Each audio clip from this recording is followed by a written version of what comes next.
श्री कृष्ण कहते हैं, जीवन में कभी निराश नहीं होना चाहिए, क्योंकि कमजोर आपका वक्त होता आप नहीं। अनुमान मन की कल्पना है और अनुभव जिंदगी का सबक है। सच्ची खुशी तभी होती है जब आपकी सोच, कथन और कर्म में समानता हो। मनुष्य का जीवन केवल उसके कर्मों पर चलता है। जैसा कर्म होता है वैसा उसका जीवन होता है। मौन सबसे अच्छा उत्तर है किसी ऐसे व्यक्ति के लिए जो आपके शब्दों को महत्व नहीं देता। किसी के प्रति मन में क्रोध लिए रहने की अपेक्षा उसे तुरंत प्रकट कर देना अधिक अच्छा है। जैसे क्षण भर में जल जाना देर तक सुलगने से अधिक अच्छा है।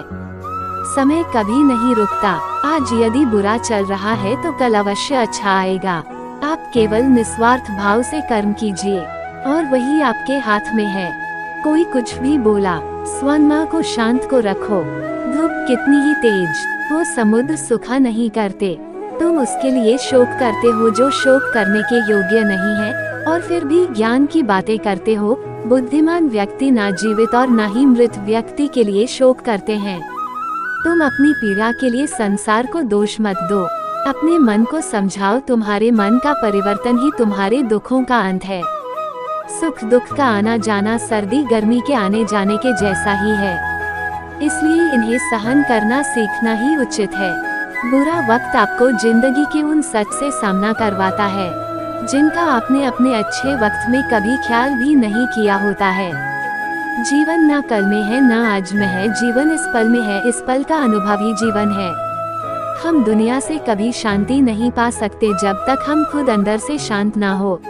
धर्म चाहे जो भी हो, अच्छे इंसान बनो। हिसाब हमारे कर्म का होगा, धर्म का नहीं। इस शरीर का मोह मत करो, ये तो माटी है, माटी में मिल जाएगा। अमर तो आत्मा है जो परमात्मा में मिल जाएगी। मेरे लिए ना कोई घृणित है और न ही कोई प्रिय, ना कोई निर्धन है और न ही कोई धनी। बस जो भक्ति भाव के साथ मुझे याद करते हैं, मैं उनका हूँ और वो मेरे। जो कुछ हुआ अच्छे के लिए हुआ, जो हो रहा है अच्छे के लिए हो रहा है, जो होगा वह भी अच्छे के लिए ही होगा। जिस इंसान के चारों तरफ नकारात्मक लोग रहते हैं, उस इंसान का मंजिल से भटक जाना तय है। किससे कब और कितना बोलना है, अगर तुमने यह समझ लिया तो तुम अपनी जिंदगी के सार्थक बन चुके हो। इंसान इसलिए दुखी नहीं है कि वो ईश्वर को नहीं मानता। इंसान इसलिए दुखी है क्योंकि वो ईश्वर की नहीं मानता।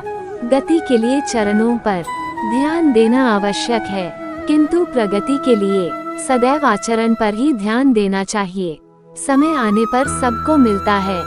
समय से पहले की चाह ही दुख का कारण बनती है।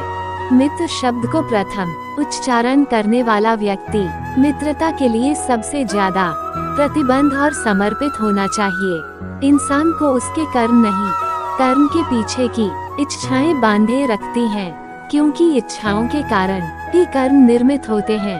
उस इंसान का मंजिल से भटक जाना तय है जिसकी संगत में नकारात्मक लोग रहते हैं। बुरे कर्म करने नहीं पड़ते, हो जाते हैं, और अच्छे कर्म होते नहीं, करने पड़ते हैं। इंसान के बर्बाद होने के 6 कारण: नींद, गुस्सा, डर, थकान, आलस्य और काम टालने की आदत इस संसार में भाग्य से अधिक और समय से पहले ना किसी को मिला है और ना ही कभी मिलेगा।